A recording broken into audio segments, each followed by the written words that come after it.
ये उसी इकोसिस्टम का हिस्सा है। तो नीतीश कुमार जी को एकदम चेत जाना चाहिए। तो हर जगह जहां आग लग रही है, हर जगह जहां लड़ाई हो रही है, एक ही कॉमन फैक्टर क्यों होता है? एक ही जैसी तलवारें क्यों होती हैं? एक ही जैसी टेक्निक क्यों होती हैं? एक ही जैसे एंकर उनकी सपोर्ट क्यों कर रहे होते हैं? नीतीश कुमार जी की छवि उनसे कहीं ऊपर है ही। नीतीश कुमार जी तो समझदार भी हैं, इनकी तरह उनके पास नकली डिग्रियां भी नहीं है, असली डिग्री वाले हैं वो। तो एक्सपोज कराएंगे, इसकी कमी निकल आएंगे और मोदी जी के दामन पे धब्बा लगवाएंगे। ये मुझे इसमें अमित शाह जी की साजिश लगती है। हर एक व्यक्ति को संविधान पढ़ना चाहिए, समझना चाहिए, जो भी पढ़ा लिखा है, असली डिग्री वाला भी और जिसकी नकली डिग्री भी है।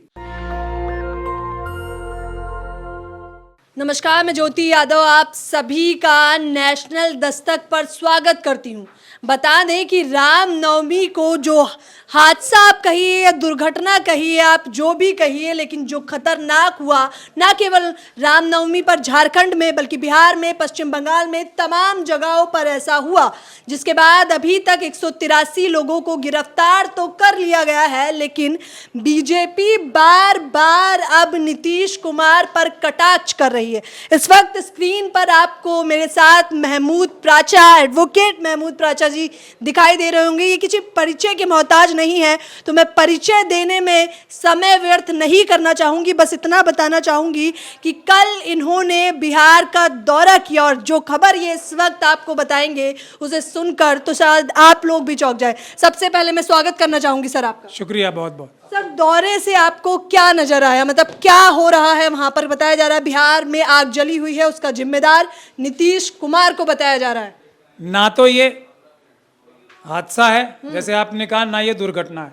ये एक सोची समझी साजिश एक आतंकवादी घटना को अंजाम देने की है। जिस तरह की आतंकवादी घटनाएं दूसरे प्रदेशों में भी, जहांगीरपुरी में हो, दिल्ली के नॉर्थ ईस्ट में हो, जैसे वो कपिल मिश्रा जी ने, नंदकिशोर गुर्जर जी ने जैसे पुलिस के अधिकारियों से मिलके दिल्ली में ये घटनाएं कराई थी आतंकवादी, उसी प्रकार से एक ही जगह का मॉड्यूल अप्लाई करते हुए वही बिहार शरीफ और बिहार के दूसरी जगह और झारखंड में कराई गई हैं। उसमें लोकल अधिकारी भी पूरी तरीके से शामिल हैं। नीतीश कुमार जी की गलती अगर है तो वो सिर्फ ये है कि जो उनके चारों तरफ जो लोग हैं और जो उनके प्रशासनिक अधिकारी ज़मीन पे काम कर रहे हैं, उनके ऊपर वो गलत भरोसा कर रहे हैं, वो उनको गुमराह कर रहे हैं, वो उनको धोखा दे रहे हैं। वो अमित शाह जी के टच में हैं, वो अधिकारी उनके, वो आरएसएस के टच में हैं और उनको हराने के लिए इन्हीं लोगों ने सुपारी ले रखी है। वरना नीतीश कुमार जी का इतना बड़ा स्टेचर है, ये एक कोइंसिडेंस नहीं है, ये एक वो नहीं है कि वो सब दंगा होता है। जो पीसफुल अपना जुलूस निकाल रहे हैं वो कोई गड़बड़ी नहीं करते। ये कोई हादसा नहीं है। उसमें जो बजरंग दल और विश्व हिंदू परिषद के ट्रेंड आरएसएस के जो आतंकवादी हैं वो जाते हैं बम पत्थर लेकर ट्रकों में। ये हादसा नहीं है। वो बमों से हमला करते हैं। जो मदरसा जलाया गया जिसमें सैकड़ों कदीमी किताबें जलाई गई हैं, वो एक हादसा नहीं है। मैं खुद देख के आया हूँ कि उसमें पेट्रोल बमों का इस्तेमाल हुआ है। अंदर कमरों में अंदर घुस के मैं खुद उसके सबूत लेके आया हूँ। ये हादसा नहीं है, ये एक प्लान्ड टेक्निक है। जो दिल्ली के जो हमले थे नंदकिशोर गुर्जर और कपिल मिश्रा ने जो कराए थे, उसमें भी सेम टू सेम, मैं यहाँ भी गया हूँ, मैंने देखा है। जहांगीरपुरी की भी टेक्निक पूरी मैंने देखी है, वो सेम टू सेम टेक्निक उसी आतंकवादी संगठन ने, जो आतंकवादी संगठन अपने मेंबर ऑफ पार्लियामेंट चुनने में साध्वी प्रज्ञान सिंह ठाकुर, जो हेमंत करकरे साहब ने जिसको आतंकवादी, जिसकी गतिविधियों को पकड़ा था, जिसको बॉम्ब ब्लास्ट कराने के लिए पकड़ा था, वही साजिश हर जगह रिपीट हो रही है। नीतीश कुमार जी को जिम्मेदार ठहराने वाले ये नहीं सोच रहे कि सबसे बड़ा नुकसान तो अमित शाह जी ने आके उनका किया है। पहले तो एक झूठा नैरेटिव तैयार किया, वो क्या था कि मुसलमानों ने हमला किया। ये उसी इकोसिस्टम, आतंकवादी इकोसिस्टम का हिस्सा है, जो टेलीविजन के माध्यम से ये एक पोर्शन दिखाते हैं पूरी घटना चक्र का, वो उसी आतंकवादी गिरोह का हिस्सा है। और जो प्रशासनिक अधिकारी हैं, जो मुस्लिम कम्युनिटी की या एससी कम्युनिटी की या एसटी कम्युनिटी की रिपोर्ट्स या दूसरी माइनॉरिटीज़ की रिपोर्ट नहीं लिखते हैं, उनकी रिपोर्ट लिखने में देर करते हैं और झूठी रिपोर्टें लिखवाते हैं, ये उसी इकोसिस्टम का हिस्सा है। तो नीतीश कुमार जी को एकदम चेत जाना चाहिए, तेजस्वी यादव जी को एकदम होशियार हो जाना चाहिए कि उसी आतंकवादी संगठन के लोग जो सरकारी अधिकारी हैं या जो उनके सलाहकार हैं, उनके चारों तरफ मंडरा रहे हैं और वो उनका नुकसान अमित शाह जी से भी ज्यादा करने वाले हैं, क्योंकि अमित शाह जी के लिए जमीन तैयार करने का काम उनके जो आस्तीन के सांप हैं वही कर रहे हैं। कह रहे हैं बिहार धू धू कर कर जल रहा है और नीतीश कुमार इफ्तार में व्यस्त हैं। मैं कह रहा हूं ना, अब ये सब बातें, ये धू धू करके जलाया किसने, ये महत्वपूर्ण बात है, लेकिन इस पे कोई चर्चा ही नहीं हो रही है कि ये उन आतंकवादी संगठनों ने जो पाकिस्तान और चाइना से मिलकर देश की अर्थव्यवस्था को खराब कर रहे हैं। ये अडानी जी जो चाइना के एजेंट हैं, जो अमित शाह जी के बचपन के मित्र हैं, जो जवानी के मित्र हैं, जो उनके साथ बहुत पहले से हैं, ये उनके षड्यंत्र को छुपाने के लिए बात हो रही है। ये अडानी जी की तरफ से ध्यान बटाने के लिए बात हो रही है। और ये आरएसएस और बीजेपी जो देश में, देखिए सिर्फ कोई धर्म के नाम पे ही नहीं लड़ाया जा रहा है, किसका नाम आता है, हर जगह कॉमन फैक्टर क्या है, एक ही कॉमन फैक्टर है ना, आरएसएस और दूसरे जो मनुवादी मानसिकता के लोग हैं उनके संगठनों का शामिल होना।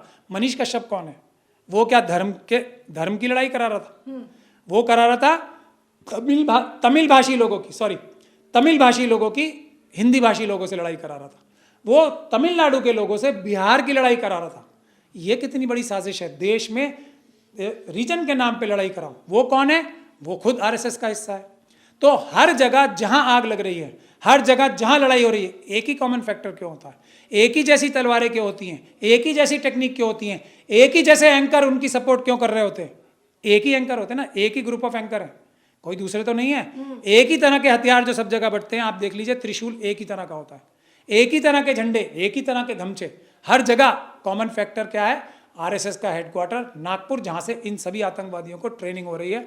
अगर नीतीश कुमार जी आतंकवाद की घटना का मुकदमा दर्ज करेंगे और उस पर इन्वेस्टिगेशन, मैं नहीं कह रहा किसी का पक्षपात होने वाली इन्वेस्टिगेशन कभी भी होनी चाहिए, इन्वेस्टिगेशन करेंगे तो नागपुर के आरएसएस के संगठन के लोग पकड़े जाएंगे, भारतीय जनता पार्टी के एमएलए पकड़े जाएंगे और अमित शाह साहब की तरफ भी सीधे सीधे सबूत जाएंगे। Free and fair investigation. आपको एक बड़ा बयान बता दें, बीजेपी नेता जयशंकर प्रसाद जी ने कहा है कि नीतीश कुमार को पीएम बनने के सपने छोड़ देने चाहिए और अपने राज्य की जनता की सेवा करनी चाहिए। आ गई ना वही बात, इसीलिए तो अमित शाह जी तुरंत गए थे वहां पे। प्लानिंग का हिस्सा यही तो है ना, क्योंकि नीतीश कुमार जी की छवि मोदी जी की छवि से कहीं ऊपर है, समझिए आप बात। लोग तो कह रहे हैं चेहरा ही नहीं है, अब तो क्लियर हो गया है, रास्ता भी साफ है, राहुल गांधी भी नजर नहीं आएंगे, अब तो वाह मोदी जी वाह करके बस मोदी जी ही आएंगे। मैं कह तो रहा हूँ, ये कौन बोल रहा है, बीजेपी कह रही है। तो वही तो वो आतंकवादी संगठन, मैं भी तो कह रहा हूँ ना, बीजेपी को आप आतंकवादी संगठन बहुत सोच समझ के बोल रहे हैं। सोच समझ के बोल रहा हूँ मैं, मुझ पे करें ना, ये राहुल जी पे डिफेमेशन केस करने से नहीं होगा, मुझ पे करें। आप ये चुनौती दे रहे हैं क्योंकि तमाम बार दे रहा हूं। हाँ। मैं आपको एक्ट पढ़ के सुना देता हूं, उनकी सारी बातें मैं साबित करूंगा ना। उनके एमएलए दिल्ली के ये आतंकवादी घटना में शामिल थे। मैं नंद किशोर गुर्जर जी का नाम ले रहा हूं, उनके नेता कपिल मिश्रा जी डायरेक्ट शामिल थे, मेरे पास सबूत। आप तो खुद एडवोकेट हैं, करिए, न्यायालय पे तो पूर्ण भरोसा है, संविधान पे भी है। आपको न्यायालय कितने दबाव में है उसके बावजूद भी हम साबित कर रहे हैं, मुझ पर क्यों हमला कर रहे हैं। अमित शाह जी जो इनके चाणक्य हैं राजनीतिक, मुझे मरवाने की कोशिश क्यों कर रहे हैं, मेरे ऊपर बार बार रेड कराने की कोशिश क्यों कर रहे हैं, मुझे डराने दबाने की कोशिश क्यों कर रहे हैं, क्योंकि मैं जो इन्वेस्टिगेशन कोर्ट के माध्यम से करा रहा हूं उसके तार उन तक जा रहे हैं। ये है ना, अब आपने खुद ही अपना जवाब दे दिया ना, राहुल गांधी जी ने यात्रा की तो उनके ऊपर हमला, नीतीश कुमार जी की छवि उनसे कहीं ऊपर है ही। नीतीश कुमार जी तो समझदार भी हैं, इनकी तरह उनके पास नकली डिग्रियां भी नहीं है, असली डिग्री वाले हैं वो तो वो उनके ऊपर तो हमला होना ही था। कौन गया, जो उनका सबसे बड़ा सेनापति है वही गया ना, और कोई सबूत चाहिए। अपने बारे में तो हर आतंकवादी संगठन अपने बारे में अच्छा बोलता है, आतंकवादी संगठन होने का एक और बड़ा उदाहरण दे रहा हूं, करे बीजेपी मेरे ऊपर डिफेमेशन ना, साध्वी प्रज्ञान सिंह ठाकुर, उस पर किसकी इन्वेस्टिगेशन के बाद आतंकवाद का मुकदमा आज भी चल रहा है, जबकि पूरी ताकत लगा रखी है हर तरीके से उनको बरी कराने के लिए, पूरा आतंकवादी संगठनों का सारा इकोसिस्टम लगा हुआ है, फिर भी आज भी केस चल रहा है ना। आतंकवादी संगठन हुआ नहीं हुआ, आतंकवाद की डेफिनेशन देख लें। विपक्ष एक बहुत बड़ा नारा दे रहा है, कह रहा है हिंदुओं पर अत्याचार कब बंद होगा, और क्योंकि कह रहे हैं नीतीश कुमार बस वोट में व्यस्त हैं, इसलिए हिंदुओं को पिटवाने का काम करते हैं। हमारे पावन अवसर पर ऐसी दुर्घटना हुई, ये विपक्ष कह रहा है या वही आतंकवादी संगठन कह रहे हैं, बजरंग दल, विश्व हिंदू परिषद और उसके यही सत्ता में बैठे लोग। हाँ, सत्ता पक्ष वाले कह रहे हैं ना, जो मोदी जी के इकोसिस्टम के लोग हैं, तथ्यों पे मुझसे बात करें ना, मैं साबित करूँगा कौन क्या है। तो वो तो कह रहे हैं, उनसे आप क्या उम्मीद करती हैं? वो सच बोलेंगे? वो कह रहे हैं हिंदुओं पर अत्याचार कब बंद होगा? वो सच बोलेंगे? ये वो सच बोल सकते हैं कभी? वो 15 लाख का सच बोला उन्होंने, या 2 करोड़ नौकरियों का सच बोला, या चाइना बिल्कुल घुसी नहीं, कौन सा सच बोला?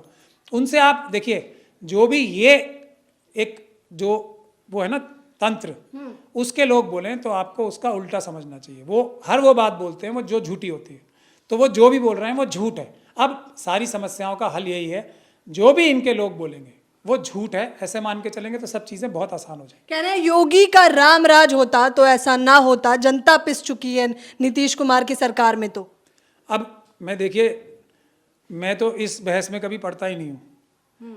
मैं ये कह रहा हूँ कि योगी जी ने जो शपथ ली है संविधान की, उसका राज लाने की चेष्टा करें। वो सब अच्छे राज जो भी कल्पना में है ना, जिस भी कम्युनिटी के अलग अलग कम्युनिटीज़ एक अच्छे राज की परिकल्पना करती हैं, और उसको अपने अपने जो आराध्य लोग हैं, जिनके ऊपर उनकी श्रद्धा है, उनका नाम देती है अलग अलग पर। लेकिन हमारा संविधान जो है सभी के आराध्य व्यक्ति जो हैं, सभी समुदायों के, उनका जो उनके राज्य की परिकल्पना है वो पूरा करती है। तो योगी जी संविधान की शपथ पूरी कर लें, वही बहुत है, फिर सबसे अच्छा राज अपने आप आ जाएगा। बाबा साहब डॉक्टर भीमराव अंबेडकर ने बड़ा सोच समझ के, बड़ी लड़ाई करके, उनकी इतनी बड़ी मुखालफत थी तब भी एक अच्छा संविधान हमें दिया है। उस पर अमल करना, उस पर अमल करते हुए जिसकी शपथ ली है उनको परेशानी है और बातें इधर उधर की दूसरी करते हैं, ये क्या बात है? अच्छा, आपने एक बहुत बड़ी बात शुरुआत में ही कह दी, ये दुर्घटना नहीं है, ये हादसा नहीं है, ये सोची समझी साजिश है।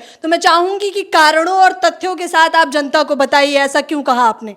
देखिए, पैटर्न मैंने आपको बता दिया कि ऐसा हर जगह हुआ। एक जैसी चीज जब एक जैसी रिपीट होती है तो इसका मतलब कहीं से एक जैसी जगह से ही ट्रेनिंग हो रही है ना उनकी, ये सबसे बड़ा सबूत है। अमित शाह जी का तुरंत जाना सबसे बड़ा सबूत है। वही इकोसिस्टम जो झूठा इल्ज़ाम लगाता है शेड्यूल कास्ट कम्युनिटी पे। अभी किसी शेड्यूल कास्ट कम्युनिटी में मैं बता रहा हूँ ना, इकोसिस्टम ये क्या करता है। हाथरस की बच्ची को अभी बरी कराया है प्रशासन ने, पूरी ताकत से मिलके कराया है ना। उस बच्ची के ऊपर क्या इल्ज़ाम लगाते हैं झूठा, ऐसे ऐसे गंदे घिनौने, आपको सबको पता है ना, मैं तो वो रिपीट भी करते हुए डरता हूँ। वो मुसलमान थी बच्ची जिसको पुलिस ने जला दिया, जिसकी अंतिम क्रिया नहीं होने दी। क्या क्या था उसमें मेन काम, कि सबूत मिटाने हैं। वो तो मुसलमानों को छोड़ेंगे, मुसलमानों के खिलाफ भी यही प्रक्रिया होती है, सबूत मिटा दिए जाते हैं। जैसे हाथरस की बच्ची का सबूत खुद प्रशासन ने खड़े होकर मिटाया, और उसी प्रशासन ने फिर एफआईआर लिखी, उसी प्रशासन ने फिर चार्जशीट बनाई। तो इस प्रशासन में आप क्या उम्मीद करते हो, सच मिलेगी? तो ये प्रशासन उसी इकोसिस्टम का, क्रिमिनल और टेररिस्ट इकोसिस्टम का एक हिस्सा है। मैंने आपके सवाल का शायद जवाब दे दिया। तब तो सवाल यही उठता है, क्योंकि आप कह रहे हैं कहीं ना कहीं, मुझे प्रत्यक्ष रूप से या अप्रत्यक्ष रूप से कहने का प्रयास कर रहे हैं कि लोकतंत्र तो खतरे में है। तो समाधान क्या होगा अब इसका? समाधान ये, इनका संविधान, हमारा संविधान, हर देखिए हम क्या मिशन सेव कॉन्स्टिट्यूशन का, हम क्या मिशन क्या है हमारा, घर घर संविधान और संविधान से हर समाधान। क्यों कह रहे हैं हम? हर एक व्यक्ति को संविधान पढ़ना चाहिए, समझना चाहिए, जो भी पढ़ा लिखा है, असली डिग्री वाला भी और जिसकी नकली डिग्री भी है, संविधान पढ़े। मोदी जी की बात कर रहे हैं, प्रत्यक्ष रूप से कह दीजिए आप, जब आप कह रहे हैं नकली डिग्री। नहीं, सिर्फ मोदी जी की डिग्री नकली थोड़ी है। जो उन्हीं को कह दूं सिर्फ। आप भी ना मोदी जी के खिलाफ लगती हैं मुझे, आप सच बोलने से डर रही हैं। नहीं, हम क्यों खिलाफ हैं, हम तो सवालात कर रहे हैं। आप कह रहे हो ना, आप ऐसा कह रही हैं कि पूरे देश में सिर्फ मोदी जी ने ही झूठी डिग्री बनाई है, नकली डिग्री बनाई है, और मोदी जी ने नहीं बनाई, वो अमित शाह जी ने बनाई है। आपको ये भी पता होना चाहिए, मोदी जी ने सिर्फ यूज़ किए। आप तथ्यों पे चलिए, ऐसे मोदी जी के खिलाफ बोलना मुझे बड़ा दुख होता है मुझे।